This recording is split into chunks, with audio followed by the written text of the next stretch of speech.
Kanchipuram Vakula silks నాణ్యత మా ప్రాధాన్యత. మదీనాగూడ, మియాపూర్, హైదరాబాద్ లో త్వరలో శుభారంభం.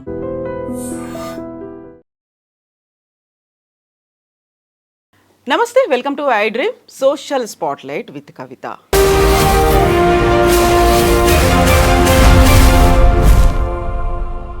దాదాపుగా 49 కిలోమీటర్ల పొడవైనటువంటి టన్నెల్, దశాబ్దాలుగా కొనసాగుతున్నటువంటి ప్రాజెక్ట్ ఇప్పటికే వేల కోట్ల ఖర్చు అయిపోయింది.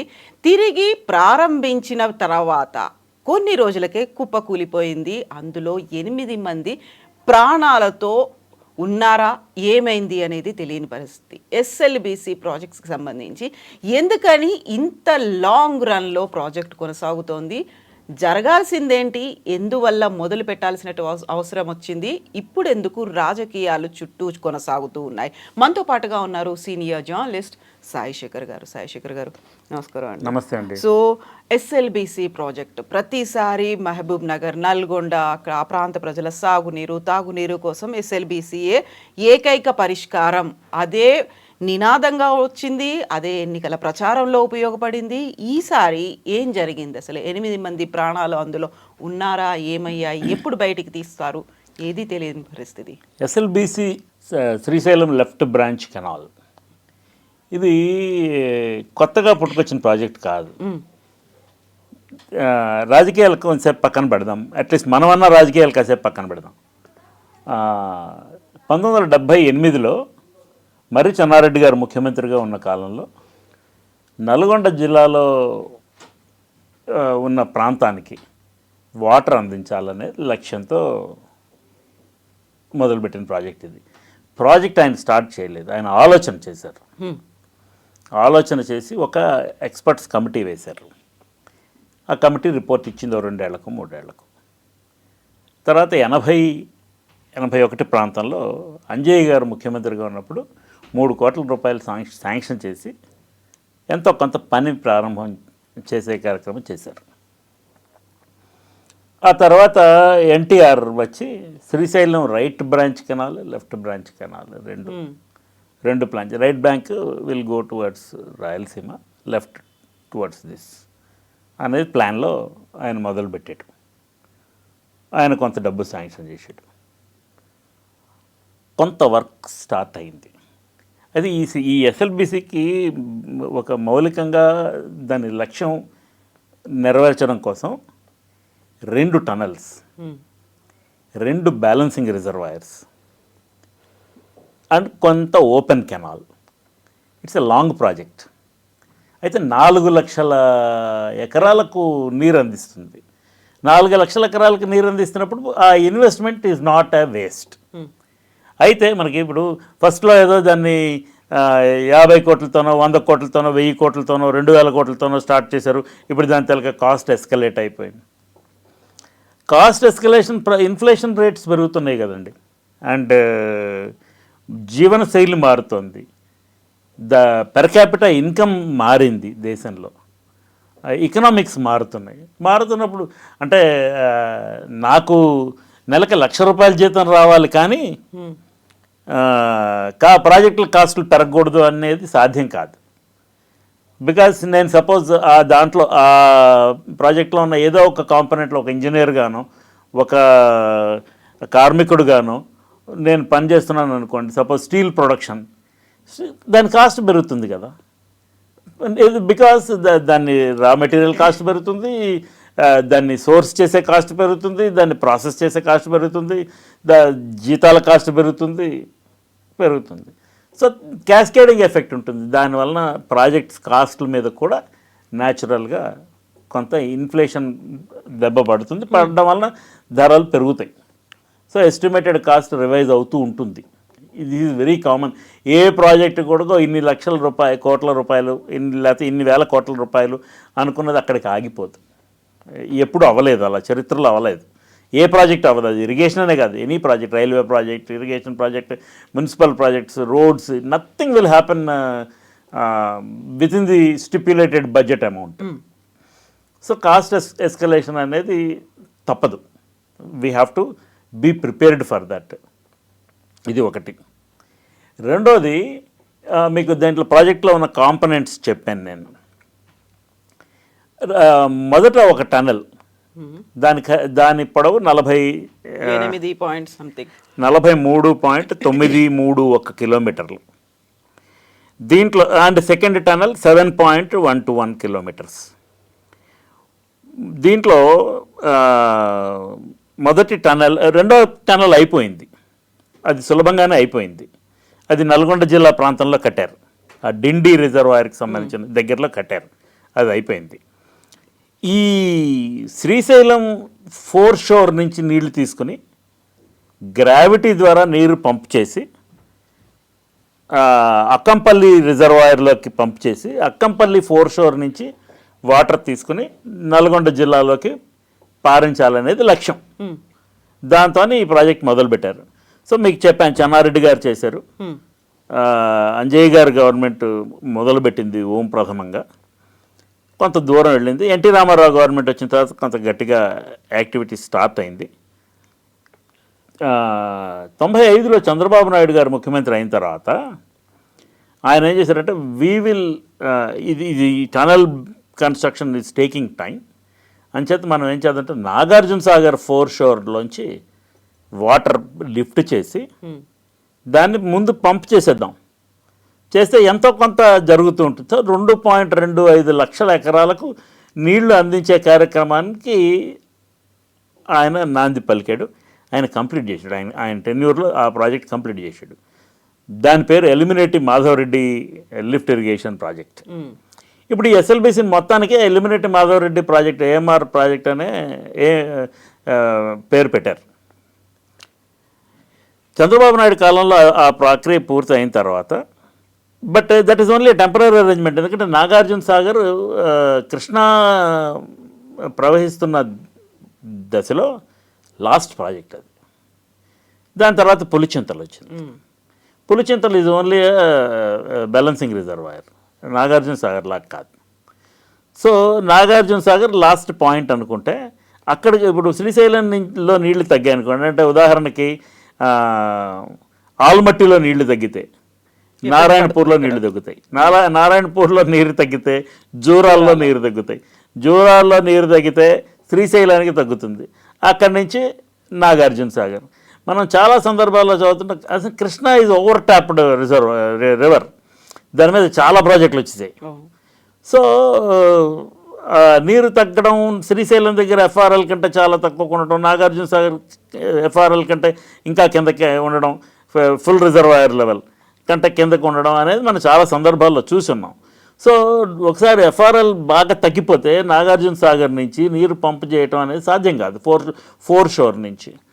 సో ఈ న్యూసెన్స్ అవాయిడ్ చేయడానికి శ్రీశైలం రిజర్వాయర్ ఫోర్ షోర్ నుంచి నీరు తీసుకుని డైరెక్ట్గా పంప్ చేస్తే ఈ సమస్య తీరుతుందనేది, దానివల్ల ఫ్లోరైడ్ అడ్రస్ చేద్దాం అనేది ఒకటి, హైదరాబాద్కి డ్రింకింగ్ వాటర్ సప్లై అనేది ఇంకోటి.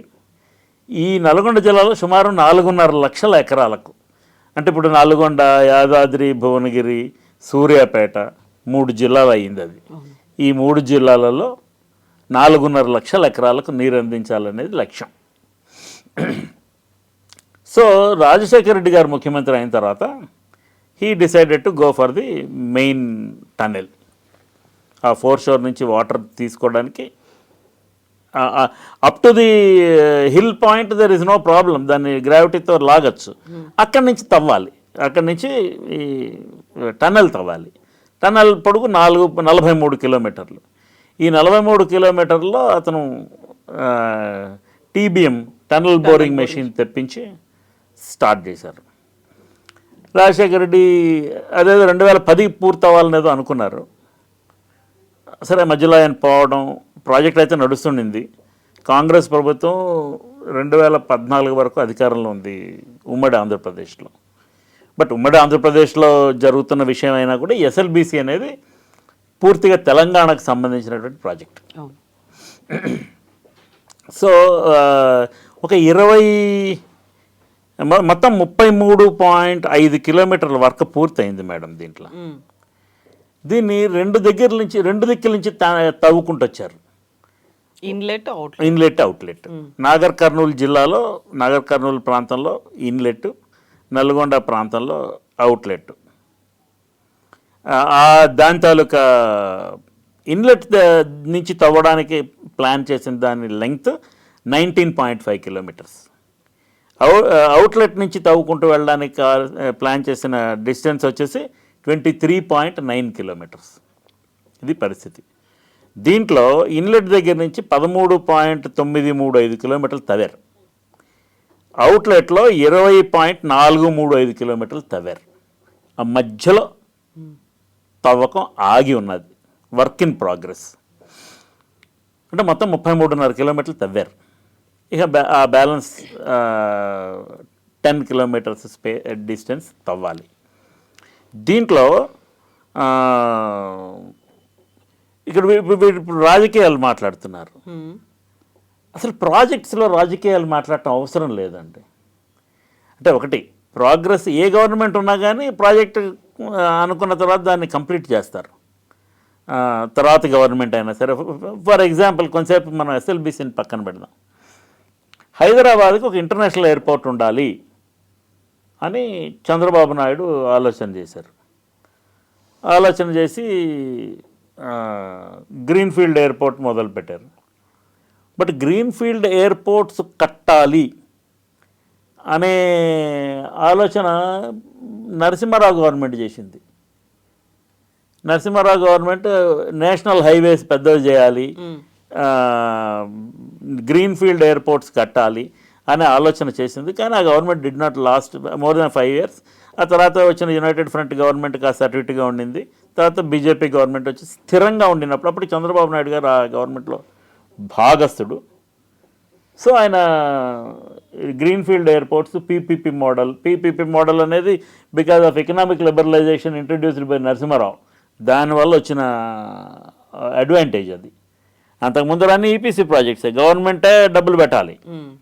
సో వాళ్ళ దగ్గర ఉన్న డబ్బుల ప్రకారం ఖర్చు పెట్టుకుంటూ వెళ్తారు. ఈ పీపీపీ ప్రాజెక్ట్లో జిఎంఆర్ గ్రూప్కి ఒక 3,000 ఎకరాలు శాంక్షన్ చేశారు. చేసిన తర్వాత ల్యాండ్ ఐడెంటిఫై చేశారు. చేసిన తర్వాత చంద్రబాబు నాయుడు గారి గవర్నమెంట్ ఓడిపోయింది. తర్వాత రాజశేఖర రెడ్డి గారి గవర్నమెంట్ వచ్చింది. కానీ వాళ్ళు వదిలేయలేదు, ఆ ప్రాజెక్టుని వదిలేయలేదు. ప్రాజెక్టుని కంప్లీట్ చేశారు. ఏది ఎలాగా దాన్ని 3,000ని 5,000 చేశారు. రాజశేఖర రెడ్డి గారే దానికి ఫౌండేషన్ స్టోన్ వేసాడు. సోనియా గాంధీ గారిని పిలిపించి ఆయన ముఖ్యమంత్రిగా ఉన్న కాలంలోనే ఆయన దగ్గర ఉండి పర్సనల్గా సూపర్వైజ్ చేస్తూ ఆయన హయాంలోనే జిఎంఆర్ ఎయిర్పోర్ట్ ఇనాగ్రేషన్ కూడా అయింది. సేమ్ ఔటర్ రింగ్ రోడ్ ఒకటి ఉండాలి అని చంద్రబాబు నాయుడు కాలంలో ప్లాన్ చేశారు. రాజశేఖర రెడ్డి గారు వచ్చిన తర్వాత దాని అలైన్మెంట్స్ ఏవో మార్చారు. ఇవన్నీ technical details or political details. But then outer ring రోడ్కి మన్మోహన్ సింగ్తో ఫౌండేషన్ వేయించారు. కొండాపూర్ దగ్గర నుంచి ఎయిర్పోర్ట్ వరకు 26 కిలోమీటర్ల outer ring road first phase కట్టేశారు. సో ప్రాజెక్ట్స్ ఇట్లా రాజకీయాల వల్ల ప్రాజెక్టులు ఆగవు. ఆగితే because that is government is a continuous process. అందుకే దాన్ని ఆపడానికి కుదరదు. ఎవరు ఎంత చేశారు. ఇక టార్డీ ప్రోగ్రెస్కి రకరకాల రీజన్స్ ఉంటాయి. ఏదన్నా ప్రాజెక్టు నత్తనడక నడుస్తుందంటే దానికి రకరకాల కారణాలు ఉంటాయి. రాజకీయ కారణాలు ఉంటాయి, బట్ ఆర్థిక కారణాలు, టెక్నికల్ రీజన్స్ ఇలా చాలా ఉంటాయి. ఇప్పుడు మీరు ఉదాహరణకి చూడండి, ఔటర్ రింగ్ రోడ్డు మొత్తం 165 కిలోమీటర్లు. లాస్ట్లో కండ్లకోయ దగ్గర కొంత భాగం కోర్టు కేసుల్లో వ్యాజ్యాల్లో ఉండిపోయి అలా ఉండిపోయింది. టీఆర్ఎస్ ప్రభుత్వం వచ్చిన తర్వాత ఈ బీఆర్ఎస్ కొద్దిగా కన్ఫ్యూషన్. మొత్తానికి కేసీఆర్ గారి పార్టీ అధికారంలోకి వచ్చిన తర్వాత ప్రభుత్వం చొరవ తీసుకుని ఆ కోర్టు కేసులు క్లియర్ చేయించి ఔటర్ రింగ్ రోడ్డుని ఆ రింగ్ని కలిపారు. ఎవరో రాజశేఖర రెడ్డి స్టార్ట్ చేశాడు, కాంగ్రెస్ ప్రభుత్వం స్టార్ట్ చేసింది, వాళ్ళ క్రెడిట్ పోతుంది కాబట్టి మనం చేయకూడదని అతనేం ఆగల, కంప్లీట్ చేశారు. ఇప్పుడు ఈ ఎస్ఎల్బీసీకి వచ్చేటప్పటికి కేసీఆర్ ప్రభుత్వం ఏం చేయలేదు, దాన్ని ఊరికే పడావ పెట్టింది. దానివలన ఆ మెషిన్ చెడిపోయింది. మెషిన్ మెయింటెనెన్స్ వర్క్ జరగకపోతే మెషినరీ పాడైపోతుంది. పాడైపోవటం వలన మళ్ళీ కాస్ట్ ఎస్కలేట్ అయింది. We're committed to doing this అని రేవంత్ రెడ్డి గారి ప్రభుత్వం చెప్పింది. ఒకటి మెషినరీ పని చేయకుండా దాన్ని వదిలేస్తే అది పాడైపోవడం అనేది నిజం, దానిలో అనుమానమే లేదు. ఎందుకు ఆపారు? ఈ SLBC is a complicated project అని కేసీఆర్ చాలా సందర్భాల్లో చెప్పున్నారు. హరీష్ రావు గారు లెక్క ఇచ్చాడు, వాళ్ళ హయాంలో 12 కిలోమీటర్లు సుమారుగా చేశారు, కంప్లీట్ చేశామని, దాని వర్క్ కంప్లీట్ చేసామనేది ఆయన చెప్పాడు. దానికేవో మేము కూడా 3,000 చిల్లర కోట్లు ఖర్చు పెట్టాము, అంతకుముందు అయిన దానికంటే ఎక్స్ట్రా ఖర్చు 3,900 కోట్లు ఖర్చు పెట్టామని చెప్పారు. ఫైన్. 10 సంవత్సరాలు ఉన్నారు వాళ్ళు పవర్లో. వాళ్ళ 10 సంవత్సరాల్లో మొదటి 5 సంవత్సరాల్లో వాళ్ళకు కొంచెం సెటిల్ అవ్వడానికి కొంత టైం పట్టింది. అయితే వాళ్ళు కూడా ఒక స్టాటిస్టిక్ ఒకటి బయట పెట్టారు హరీష్ రావు గారు, అదేంటో కూడా చెప్తాను నేను ఒకసారి. 2006 నుంచి, అంటే 2005లో రాజశేఖర రెడ్డి గారు దాన్ని ఫౌండేషన్ స్టోన్ వేసి స్టార్ట్ చేశారు. 2006-7 సంవత్సరంలో 2006 నుంచి 2008 వరకు గట్టిగా వర్క్ ఏం జరగలేదు. 2008లో గట్టిగా స్టార్ట్ అయింది. 2008 to 2009 క్లోజ్ టు 3 కిలోమీటర్స్ కట్టారు, 2.96 కిలోమీటర్స్ కట్టారు. తర్వాత 3 కిలోమీటర్లు కట్టారు ఆ నెక్స్ట్ సంవత్సరం 2009-10. 10-11లో 3.2 కిలోమీటర్లు కట్టారు. 11-12లో 4.4 కిలోమీటర్లు కట్టారు. 12-13లో 4.2 కిలోమీటర్స్ కట్టారు. 13-14లో 4.8 కిలోమీటర్స్ కట్టారు. 22.89 కిలోమీటర్లు కట్టారు, టనల్ చేశారు. తర్వాత కేసీఆర్ ప్రభుత్వం వచ్చింది. కేసీఆర్ ప్రభుత్వం వచ్చిన తర్వాత జూన్ 14-15 సంవత్సరంలో 1.8 కిలోమీటర్లు కట్టారు. 2015-16లో 1.3, 16-17లో 2.5, 18-19లో 1.3 కట్టారు.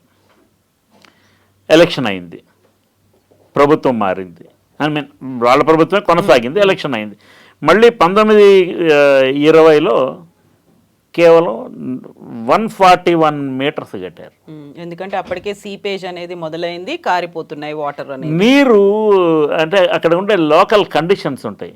ఇప్పుడు కాంట్రాక్టర్కి ఇచ్చేసారు, ఇట్ ఈస్ హిజ్ హెడేక్, వాడు కంప్లీట్ చేసి ఇవ్వాలి వీళ్ళకి. బట్ నేచర్ని ఎవరు ధిక్కరించలేరమ్మా. అవును, you cannot defy the nature. So and next నిధులు కూడా తక్కువైనాయి, నిధుల కొరత ఏర్పడింది. అండ్ 2021కి వచ్చేటప్పటికి అసలు ఏ పని అవ్వలేదు అక్కడ. ఎందుకు ఆపేశారు? ఇంకా కాదు, కోవిడ్-19 వచ్చింది. కోవిడ్-19 వచ్చినప్పుడు ఫిజికల్గా ఏ ప్రాజెక్టు కంప్లీట్ కాలేదు.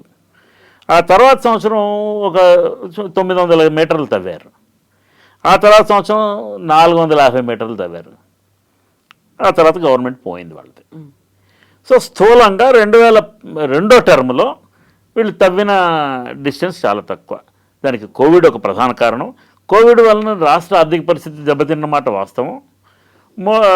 మూడోది వీళ్ళకి కూడా రేవంత్ రెడ్డి ఈ తక్కువ డిస్టెన్స్ టనల్ తవ్వడం అనే ప్రక్రియ, తర్వాత టీబీఎంస్ని పని లేకుండా ఉంచడం అనే ఈ రెండింటిని ఆయన పాయింట్అవుట్ చేస్తున్నారు రాజకీయంగా. అయితే వీళ్ళు 3 కిలోమీటర్లు తవ్వారు, అంతకంటే ఎక్కువ తవ్వలేదు అనేది ఒక ఆరోపణ కాంగ్రెస్ పార్టీ చేస్తోంది. దీనికి ఇప్పుడు నేను చెప్పిన ఫిగర్స్ ఇయర్ వైజ్ ఇచ్చింది హరీష్ రావు గారు ఇచ్చారు. అవును. సో ఇది ఆయన version. Congress party version, Uttam Kumar Reddy గారి వెర్షన్ 3 కిలోమీటర్లే తవ్వారండి. సో దీనికి సొల్యూషన్ ఏంటంటే, దీనికి రాజకీయ పరిష్కారం ఏంటంటే, ముఖ్యమంత్రి గారు ఇనిషియేటివ్ తీసుకొని ఫ్యాక్ట్స్ ఒక రిపోర్టు పబ్లిష్ చేస్తే ప్రజలకి కొంత క్లారిటీ వస్తుంది. సో దట్ దీనిలో యాక్చువల్గా రాజకీయాలు అవసరం. ఇప్పుడు కేసీఆర్ గవర్నమెంట్ కూడా 3 కిలోమీటర్లు, 10 కిలోమీటర్లు, 11 కిలోమీటర్లు, 12 కిలోమీటర్లు తవ్వారు కదా. 3కి 12కి చాలా తేడా. 3 అయితే మినిమం తవ్వకుండా వదిలేదు. నెక్స్ట్ కేసీఆర్ దాని మీద ప్రజెంటేషన్లు చేశారు, అది ఎంత డిఫికల్ట్ ప్రాజెక్ట్ చెప్పారు. అవును, ఓకే, ఎంత కష్టసాధ్యం అవుతుందని చెప్పారు. ఆ విషయం రేవంత్ రెడ్డి గారికి అవగాహన ఉంది, ఈయనకేం తెలియకుండా ఏం లేదు. ఎలా అయినా ఈ ప్రాజెక్ట్ కంప్లీట్ చేయాలి, ఇది బికాస్ దీని ఫ్లాగ్షిప్ ప్రాజెక్ట్ కాంగ్రెస్ పార్టీది. అవును. చాలా భాగం కాంగ్రెస్ పార్టీ నేతృత్వంలో జరిగింది. అంటే మర్రి చెన్నారెడ్డి కాలం నుంచి తీసుకుంటే, ఇనిషియేషన్ అప్పుడు అక్కడి నుంచి తీసుకుంటే, మధ్యలో రామారావు గారు వచ్చారు, చంద్రబాబు నాయుడు గారు వచ్చారు, వాళ్ళు కొనసాగించారు, దీనిలో ఏమి వదిలేదు. అంచేత government political party in the government అనేది అంత సంబంధం లేకుండా పనులు జరుగుతాయి. సరే, వీళ్ళ రాజకీయ పరమైనటువంటి ఆరోపణలు, ప్రతి ఆరోపణలు, మీరు ఏం చేయట్లేదు, యాక్సిడెంట్ జరిగితే పట్టించుకోలేదు. ఐ డోంట్ థింక్ యాక్సిడెంట్ జరిగితే ఎందుకు పట్టించుకున్నారు. కాకపోతే ఇక్కడ సాయిశేఖర్ గారు ఒక టెక్నికల్గా ఆలోచిస్తే ఒక అసెస్మెంట్ అనేది ఉంటుంది. అక్కడ సీపేజ్ అనేది వస్తోంది, మేము పనులు జరపలేకపోతున్నాము. ఒక ఇయర్లో 140 మీటర్లు మాత్రమే కదలగలిగింది టీబీఎం అక్కడ నుంచి. ఆ తర్వాత చూసుకుంటే మ్యాక్సిమం 900 మీటర్స్ టిల్ స్టాప్ అయ్యే వరకు చేయగలిగారు. అక్కడ అర్థం చేసుకుంది ఏంటి అంటే సీపేజ్ అనేది ఉంది, కదిలిస్తే చాలు వాటర్ అంతా కదిలిపోతుంది, కింద పడుతోంది, కుప్పలు కుప్పలుగా మట్టి పిల్లలు పడుతున్నాయి, ఇవన్నీ అనుకున్నప్పుడు ఇన్ని రోజుల గ్యాప్ వచ్చింది. మళ్ళీ సడన్గా ఒక 4-5 ఏళ్ల తర్వాత ప్రారంభిస్తున్నారు అనుకున్నప్పుడు అసెస్మెంట్ అనేది ఉంది. ఇంతకాలం నానిపోయి ఉంది, లేదు అక్కడ మెషినరీ ఎలా ఉంటుందో, ఒకవేళ సడన్గా ఇలా ఏమైనా జరిగితే ఇఫ్ అనే ఒక కండిషన్ ఉంటుంది. అది ఆలోచించలేకపోయారు. ప్రభుత్వం ఏం చేయగలుగుతుంది? 2 చేయగలుగుతుంది. ఒకటి, డబ్బులు ఇవ్వగలుగుతుంది కాంట్రాక్టర్కి. బికాస్ మొదట జేపీ కన్స్ట్రక్షన్స్కి ఇచ్చిన కాంట్రాక్టర్లు ఏం మార్చాలి. అవును, జయప్రకాష్ వాళ్ళే ఉన్నారు. సో ప్రభుత్వం ఏమిటి చేయగలుగుతుంది? ఒకటి, డబ్బులు ఇవ్వగలుగుతుంది. 2, ప్రాజెక్ట్ని వాడి వర్క్ ఇన్ ప్రోగ్రెస్ని మానిటర్ చేయగలుగుతుంది. Okay, first of all it is the responsibility of the contractor to assess the situation and brief the government. ఇందుకోసం ఇది ఆగిపోయిందని అతను బ్రీఫ్ చేసి ఉండాలి. అండ్ 141 మీటర్లు, 999 మీటర్లు వాటరు, సీపేజ్, స్లష్ వీటి వలన ఆగిపోయిందని వాళ్ళు గతంలో చెప్పి ఉండలేదు. బట్ దెన్ ముఖ్యమంత్రిగా కేసీఆర్ గారు ఉన్న కాలంలో ఇలాంటి ఇబ్బందులన్నిటి గురించి మాట్లాడారు. ఈ టాపిక్ గురించి ఆయన మాట్లాడున్నారు. అమ్మ, ఒక సుభాషితం చెప్తాను నేను. చింతనీయాహి విపదాం ఆదానేవ ప్రతిక్రియ నకూప ఖననం యుక్తం ప్రదీప్తే వన్నినా గృహే. అంటే మనం ఇల్లు కట్టిన తర్వాత ఈ ఇల్లు రెల్లుగడ్డితో వేసినప్పుడు ఇది ఇల్లు అంటుకుంటే ఏం చేయాలి అనేది ముందు ఆలోచించి నీళ్ళ కోసం బావి తవ్వుకోవాలి. ఇల్లు అంటుకున్న తర్వాత బావి తవ్వాలని ప్రయత్నం చేయకూడదు. దాన్నే మనం చాలా సింపుల్గా దాహం వేసినప్పుడే బావి తవ్వుకోవాలి, అది పొరపాటు. ఓకే, సో ఈ రిస్క్ అసెస్మెంట్ అనేది తప్పకుండా కన్స్ట్రక్షన్ కంపెనీ వేసి ఉంటుంది, వేయకుండా ఏమి ఉండదు, తప్పకుండా అసెస్ చేసి ఉంటారు. కాకపోతే వాళ్ళు, నాకు ఇప్పుడు అర్థమైంది, ఈ ప్రమాదం జరిగిన తర్వాత అర్థమైంది ఏంటంటే there is no escape route. ఇప్పుడు పొరపాటున ఎవరన్నా లోపల ఉండిపోతే వాళ్ళు బయటికి వెళ్ళిపోవడానికి మార్గం లేదు. ఎగ్జాక్ట్లీ, ముందుకే వెళ్తుంది తప్ప అది వెనక్కి రాదు. అండ్ ఈ మిషన్ని ఇన్లెట్ నుంచి తవ్వుతున్నారు, ఒక మిషన్ని అవుట్లెట్ నుంచి ఇంకో మిషన్ని తీసుకొచ్చారు. సో 35 కిలోమీటర్లు కంప్లీట్ అయిపోయింది. ఇంకా మిగిలిన 9 కిలోమీటర్లు అంతని ఆ డిస్టెన్స్ మధ్యలో ఉంది. అక్కడ ఇది జరుగుతున్న కార్యక్రమంలో దురదృష్టవశాత్తు ప్రమాదం జరిగింది. ప్రమాదాన్ని ప్రమాదంగానే చూడాలి, ప్రమాదాలని రాజకీయ పరంగా చూడకూడదు. ప్రమాదం జరిగిన వెంటనే మీరు స్పందించలేదు, ఇది తప్పు. కాకపోతే ఎన్నో వినండి, ఇప్పుడు మళ్ళీ సేమ్ నేను అదే అడుగుతాను. ఇన్ని జరుగుతున్నాయని తెలుసు, అక్కడ ఉన్నటువంటి వర్కర్లు కూడా అదే మాట చెప్తున్నారు. వద్దు సార్, వెళ్తే అక్కడ రాళ్ళు కూలి పడుతున్నాయి, లేకపోతే వాటర్ పడుతోంది, బురద పడుతోంది, ప్రభావం అవుతోంది, ప్రమాదం జరుగుతుంది అని వీళ్ళు ఇదంతా ఎప్పుడు లాస్ట్ 7 రోజులు బట్టి. అవును, లాస్ట్ 7 రోజుల కిందట ప్రమాదం జరగడంతో ప్రతిసారి అదే మాట చెప్తున్నారు. ప్రజాప్రతినిధులు అక్కడికి వెళ్ళిన తర్వాత తెలుస్తోంది, అంతకుముందు తెలియదు. ప్రభుత్వానికి ఇవన్నీ తెలుసు, ప్రభుత్వానికి తెలుసు. అది ముందు వాళ్ళ కాంట్రాక్టర్కే చెప్తారు కదమ్మా. కానీ కాంట్రాక్టర్ ఎందుకు మిస్లీడ్ చేశాడా, లేకుంటే నిర్లక్ష్యం ఉందా? ఐ డౌట్ అలాంటిదే ఉందని నేను అనుకోవటం లేదు.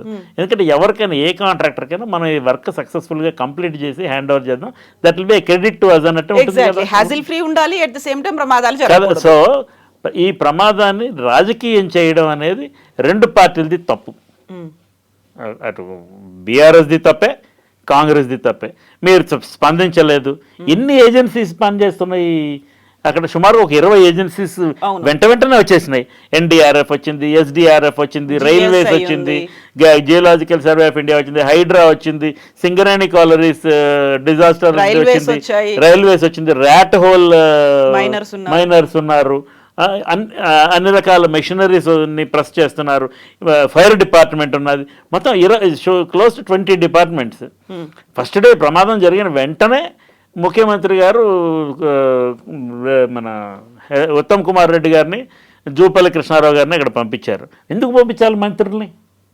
పంపించారుగా, అది బాధ్యతారాహిత్యం కాదు, బాధ్యతతోనే చేశాడు ఆయన, పంపించాడు. అండ్ దెన్ పంపించిన తర్వాత ఆయన ఏరియల్ సర్వే చేశాడు. ఏరియల్ సర్వే చేస్తే ఏమిటి తెలుస్తుంది అనేది ఒక రాజకీయపరమైనటువంటి విమర్శ. అతను ఇరిగేషన్ మినిస్టర్, అతని శాఖ అది. He would take that feedback. ఇది ఒకటి. బీఆర్ఎస్ వాళ్ళు వెళితే వెళ్ళనిస్తే వీళ్ళు పోనీ వెళ్ళి వాళ్ళని బయటకు తెచ్చేస్తారా? తేలేరు. ఇప్పుడు మంత్రులైనా ఇమ్మీడియట్ గా వెళ్ళిపోయి ఎవరు తేలేరమ్మా, ఎవరు తేలేరు. ఇలాంటి ప్రమాదాలు, ఇట్స్ అన్ యాక్సిడెంట్. యాక్సిడెంట్ జరిగినప్పుడు దానిలోంచి రాజకీయ లబ్ధి పొందాలని ప్రయత్నం చేయటం అనేది బీఆర్ఎస్ది తప్పే, కాంగ్రెస్ది తప్పే, ఇద్దరిది తప్పే.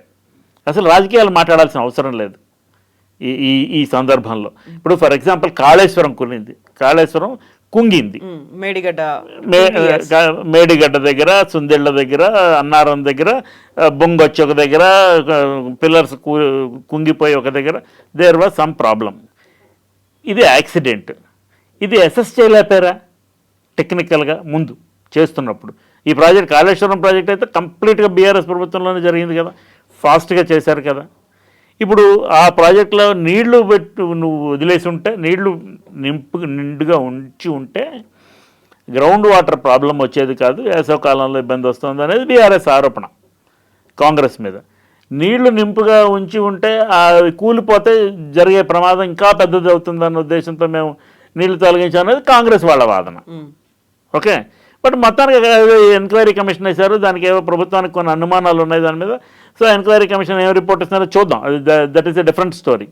దాంట్లో టెక్నికల్ ఫ్లాస్ ఏమైనా ఉన్నాయనేది తర్వాత గుర్తిస్తారు. బట్ ఈ కాళేశ్వరం ప్రాజెక్ట్ని ఎలాగైనా ఖచ్చితంగా, అది కాంగ్రెస్ ప్రభుత్వం కొనసాగినా, బీఆర్ఎస్ ప్రభుత్వం వచ్చినా, దాన్ని రిపేర్ చేయవలసిన బాధ్యత ఉన్నది. అన్ని లక్షల కోట్లు ఖర్చు పెట్టిన తర్వాత. బికాజ్ దానికి ఇరిగేషన్ కెనాల్ నెట్వర్క్ ఏర్పాటు చేయాలి, చేసి దాన్ని ఫర్దర్గా కొనసాగించాలి. 1 కోటి ఎకరాల మాగాణం అనేది సాధించాలి. దాంతో అది కేసీఆర్ గారు చేశారు, లేకపోతే రేవంత్ రెడ్డి గారు చేశారు అనే దాంతో సంబంధం లేదు. సో అది చేయాల్సిన బాధ్యత ఉంది కదా. అట్లనే ఇది కూడా, ఇది ఎవరో వీళ్ళు 3 కిలోమీటర్లే చేశారు కాబట్టి మేము ఏమీ చేయమనో, లేకపోతే మేము మొదలు పెట్టాం కాబట్టి ప్రమాదం జరగకుండా మేము చేసేస్తాం అన్నది అదే. అయితే సాయి శేఖర్ గారు, ఇక్కడే ఒక చిన్న డౌట్. అంత జరుగుతోందని తెలిసిన తర్వాత యూజువల్గానే మనం తవ్వకాలు మొదలుపెట్టినప్పుడు ఇమ్మీడియట్గా మళ్ళీ కూలిపోతుందేమో అని ఒక చిన్న ప్రెడిక్షన్, ప్రెడిక్షనో దాన్ని ఏదో ఇన్ని రోజులు చేయలేదు అని నేను అన్నమ్మా. ఖచ్చితంగా చేసుంటారు. మరి దానికి సంబంధించి ఇమ్మీడియట్గా తీసుకోవాల్సినటువంటి చర్యలు ఉంటాయి. రెస్క్యూ ఆపరేషన్ అనేది ఉంటుంది. ఆ rescue operations that has hit a road block because of the terrain and the situation there, అక్కడున్న పరిస్థితి దృష్ట్యా.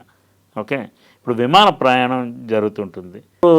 విమానం ఎక్కిన ప్రయాణికులకి అది కూలిపోతే కొన్ని వందల మంది ఒకటేసారి చచ్చిపోతారు. చాలా తక్కువ సందర్భాల్లో కొద్ది మంది ప్రాణాలతో బయటపడతారు. విమానం కూలిపోతే అందరూ చచ్చిపోతారు. దానికి ఎవరిని తప్పుపడతారు? అదొక ప్రమాదం, ఉద్దేశపూర్వకంగా చేసింది కాదు. Please try and understand. ఇప్పుడు ఫర్ ఎగ్జాంపుల్ శ్రీశైలం ప్రాజెక్టులో పవర్ ప్లాంట్లో ప్రమాదం జరిగింది. ప్రమాదం జరిగితే ప్రభుత్వం వెంటనే స్పందించింది అప్పుడు కూడా, కానీ 9 మంది చనిపోయారు. అది it's not people getting trapped there, అదే షార్ట్ సర్క్యూట్ వలన జరిగింది. పవర్ ప్రాజెక్ట్ పెడుతున్నప్పుడు షార్ట్ సర్క్యూట్ జరుగుతుందని తెలీదా అనేది వితండవాదం. అట్లానే టన్నల్ తవ్వుతున్నప్పుడు పడిపోతుందని తెలియదా, స్లష్ వస్తుందని తెలియదా? స్లష్ వస్తోంది, బురద వస్తోంది, నీరు వస్తోంది, ఊట వస్తోంది అనే విషయం తెలిసే చేస్తున్నారు. అది ఇవాళ కాదుగా కొత్తగా మొదలైంది. ఇప్పుడు వీళ్ళు ఒక 10 సంవత్సరాల కాలంలో 11 కిలోమీటర్లు చేశారు అనుకుందాం. దాంట్లో లాస్ట్ 19 నుంచి 23 వరకు 2 కిలోమీటర్లు కూడా అవ్వలేదు. ఎందుకు అవ్వలేదు? Because of the conditions there అనుకుందాం. ఒకటి ఫైనాన్షియల్ సిచ్యువేషను, కోవిడ్ వల్ల అవ్వలేదు. సో అప్పటికే తెలుసు ఇలా స్లష్ వస్తుంది. మరి కేసీఆర్ గారు మాట్లాడారు కదా. సో కేసీఆర్ చెప్పినప్పటికీ వచ్చే స్లష్ తర్వాత ఆగిపోదు కదా. వీళ్ళకి తప్పకుండా తెలుసు ఈ ప్రభుత్వానికి తెలుసును అండ్ కాంట్రాక్టర్కి తెలుసు, దానికి తగిన మెజర్స్ తీసుకునే ఉంటారు. ఎందుకు 7 days అయింది ఇప్పటికి? ఇరుకుపోయిన తర్వాత ఇక తెచ్చే అవకాశం లేదు. ఇప్పుడు ఫర్ ఎగ్జాంపుల్ లిఫ్ట్ ఆగిపోతుంది అనుకోండి, నాలాంటి క్లాస్ట్రోఫోబియా ఉన్నవాడికి వెంటనే గాబరా వచ్చేస్తుంది, అది మెష్ ఉన్న లిఫ్ట్ అయినా కానీ. అదే క్లోజ్డ్ లిఫ్ట్ అయితే, ఈ మధ్యన ఒక పిల్లవాడు చచ్చిపోయాడు ఎక్కడ, మన శాంతినగర్లో ఏసీ గార్డ్స్లో చిన్న పిల్లవాడు, 6 years old బాయ్ ఆ లిఫ్ట్లో ఇరుక్కుపోయి చచ్చిపోయాడు. లిఫ్ట్లకి సేఫ్టీ మెకానిజమ్స్ లేవా? లిఫ్ట్ ఇరుక్కుపోతే వెంటనే రక్షించలేరా? సో ప్రమాదాన్ని ప్రమాదంగా చూడాలి. రోడ్డు మీద వెళుతుంటాం, ఏదో అంటే ఒక డ్రంక్ డ్రైవింగ్ చేసిన వాడిది ఇర్రెస్పాన్సిబిలిటీ, బట్ యాక్సిడెంటల్గా 2 వాహనాలు హెడ్ ఆన్ కొలిషన్ జరిగింది అనుకో, ఎంత జాగ్రత్తగా వెళుతున్నా కూడా దాన్నే ప్రమాదం అంటారు. అంటే చెప్పకుండా వచ్చేదాన్నే ప్రమాదం అంటారు. అందుచేత ప్రమాదాన్ని ప్రమాదంలా చూడాలి, ప్రాజెక్ట్ని ప్రాజెక్ట్లా చూడాలి. దీనిలో వారు వీరు రాజకీయం చేసుకోవడం, రాజకీయపరమైనటువంటి కామెంట్లు చేసుకోవడం కొంత it is in bad taste. ఎందుకంటే ఇప్పుడు బీఆర్ఎస్ పార్టీకి లక్ష్యం ఏంటి? తెలంగాణ బాగుపడాలని. రేవంత్ రెడ్డి పార్టీకి ఏంటి లక్ష్యం? తెలంగాణ బాగుపడాలనగా, పడకూడదనే ఏమైనా ఉద్దేశం ఉంటుందా? ఆయనకి ఏదో మ్యాండేట్ వచ్చింది, 10 సంవత్సరాల అధికారంలో ఉండాలనుకుంటాడా? 5 సంవత్సరాలకి మూట కట్టేసి ఇంటికి వెళ్ళిపోదాం అనుకుంటాడు? అనుకోరు కదా. సో దానికోసం కృషి చేస్తారు కదా. So there is no scope for politics. ఇక్కడ ఏంటంటే మధ్యలో కోమటిరెడ్డి గారు వెళ్ళి అదేదో సిగ్నల్స్ వస్తున్నాయి అని అదేదో చెవి పెట్టి వినడం, ఇలాంటి జెస్చర్స్ అనవసరం, ఇలాంటివి చేయకూడదు. ఎందుకంటే బీ సెన్సిబుల్, సేన్. లోపల నుంచి మాట వినపడే అంత పరిస్థితి ఉంటే తప్పకుండా అక్కడి నుంచి ఏదైనా రంధ్రం చేసి ఎలాగోలాగా రెస్క్యూ చేస్తారు. అంటే అక్కడ ఇన్ని డిపార్ట్మెంట్ వాళ్ళు ఎక్స్పర్ట్స్ ఉన్నారమ్మా, పెద్ద డిపార్ట్మెంట్ వాళ్ళు చాలా ఎక్స్పర్ట్స్ ఉన్నారు దాంట్లోని. అండ్ వాళ్ళందరూ ఇంటర్వ్యూలు కూడా ఇస్తున్నారు మీడియాకి. సో ఇగ్నోర్ చేశారు, నెగ్లిజెంట్గా ఉన్నారు అనే ఆరోపణ తప్పు. అట్ ద సేమ్ టైం వాళ్ళ ప్రభుత్వంలో ఏం జరగలేదనే ఆరోపణ కూడా కరెక్ట్ కాదు. మెషిన్ ఆగిపోవడం వల్ల దానికి స్నాగ్ డెవలప్ అయింది, మేబీ దట్ ఈస్ ట్రూత్. ఎందుకంటే మెషిన్ ఆగిపోవడానికి కూడా ఈ స్లష్ వస్తున్నది, అందుకని నెమ్మదిగా పనులు నడిపిస్తున్నాం అనేది ఒక రీజన్. కోవిడ్ వచ్చింది రెండో రీజన్, ఆర్థిక పరిస్థితి దెబ్బతిన్నది మూడో రీజన్, అందువలన అది అలాగ ఆగిపోయింది. బట్ దెన్ ఆ మెషిన్ని కాంట్రాక్టర్ కూడా మెయింటైన్ చేయలేకపోయి ఉంటాడు. ఇప్పుడు అతను ఆ మెషిన్ పాడైపోవాలని కోరుకోడు కదా. He wants to complete execute the work. ఇంకా మిగిలింది ఆ 9 kilometer డిస్టెన్స్ కొట్టేస్తే పని అయిపోతుంది, పెద్ద రికార్డు వచ్చేస్తుంది వాడి కంపెనీకి. అంచేత there is no scope for politics and it's a very tricky and complicated project. And ఇంత పెద్ద ఇరిగేషన్ టనల్ ఇది ప్రపంచంలోనే అతిపెద్దది. ఇంతకంటే పొడవైన ఇరిగేషన్ టనల్ ఎక్కడా లేదు. Hour engineers were so great that they could think through these things. What is unfortunate is ఆ 7 మనుషులు అందులో 8 మంది అందులో చిక్కుకుపోయి వాళ్ళు ఎలా ఉన్నారో, వాళ్ళు ఏ అవస్థలో ఉన్నారో, ఉన్నారో లేరో, రోజుకు ఒక రకమైన స్టేట్మెంట్లు ఇస్తున్నారు అందరూ. వీళ్లను కట్టడి చేయవలసిన బాధ్యత ముఖ్యమంత్రి గారికి ఉంది. అందులో స్వయంగా ఒక మంత్రి చెప్తున్నారు. అందుకని ఎవరో ఒక channel, Uttam Kumar Reddy irrigation minister కాబట్టి స్టేట్మెంట్స్ అన్నీ ఆయన ద్వారానే పోనీయండి. మిగతా మంత్రులు సహాయక చర్యల్లో పాల్గొనవద్దని మేము అనడం లేదు. స్టేట్మెంట్స్ అన్నీ ఆయన ద్వారానే పోనీయండి, లేదంటే ముఖ్యమంత్రి కార్యాలయం ద్వారా ఇప్పించండి. ఇప్పిస్తే కన్ఫ్యూజన్ లేకుండా ఉంటుంది, ఒక్కొక్కరు ఒక్కొక్క రకంగా మాట్లాడకుండాను. అట్లానే బీఆర్ఎస్లో కూడా ఇప్పుడు కేటీఆర్ గారు ఒక రకంగా మాట్లాడారు నిన్న, హరీష్ రావు గారు ఇంకో రకంగా మాట్లాడారు, మేము ఇంత కంప్లీట్ చేసామన్నారు. జగదీష్ రెడ్డి గారు 5 kilometers చేసాము, మిగతాది ఆపేసాం బికాజ్ ఆఫ్ స్లష్ అన్నారు. There is a confusion. ఈ ముగ్గురు పెద్ద లీడర్లుగా, ముగ్గురు పెద్ద మంత్రులు వాళ్ళ గవర్నమెంట్లో, వాళ్ళ ముగ్గురు స్టేట్మెంట్స్లోనే దెర్ ఈజ్ నో కన్సిస్టెన్సీ. అందుచేత రాజకీయ నాయకులు మాట్లాడేటప్పుడు ఇలాంటి విషయాల్లో, ప్రమాదాలకు సంబంధించిన విషయాల్లో, అందులో పెద్ద ప్రాజెక్ట్స్కి సంబంధించిన విషయాల్లో, అది కాళేశ్వరం కావచ్చు, ఎస్ఎల్బిసి కావచ్చు, గతంలో జరిగిన అనేక ప్రమాదాలకు సంబంధించింది కావచ్చు, they should maintain restraint, understand the whole thing. ఒక మనిషి ద్వారా మాట్లాడించండి, ఆ మాట వెనక్కి తీసుకునే అవకాశం లేకుండా ఉంటుంది. మేము అలా అనలేదు, నేను అలా అనలేదు, మా పార్టీ ఆయన అలా అన్నాడు, ఆయనకి అవగాహన లేదని తప్పించుకోవాలనే పరిస్థితి క్రియేట్ అవుతుంది దీనివలన. సో గవర్నమెంట్లో ఉండేవాళ్ళు ఇరిగేషన్ మినిస్టరో సీఎంఓనో మాట్లాడాలా, బీఆర్ఎస్ తరఫున పాత irrigation minister working president KTR ఎవరో ఒకళ్ళు మాట్లాడాలా, అంతే. మిగతా అందరూ వాళ్ళ అభిప్రాయాలు చెప్పవద్దు అనేది నా ఉద్దేశం. ఎందుకంటే ఇప్పుడు మనం దీని గురించి చర్చ చేస్తున్నాం, మీరు ఇరిగేషన్ ఎక్స్పర్ట్ కాదు, నేను ఇరిగేషన్ ఎక్స్పర్ట్ కాదు. మనం ప్రజలకు ఒక అవగాహన కల్పించడానికి ప్రయత్నం చేస్తున్నాం. దీంట్లో there is no scope for politics, there is no scope for emotion. Yes అండి. Thank you so much Sai Sekhar గారు. చూద్దాం ఫర్దర్గా ఏమవుతుందో. రైట్, నమస్తే.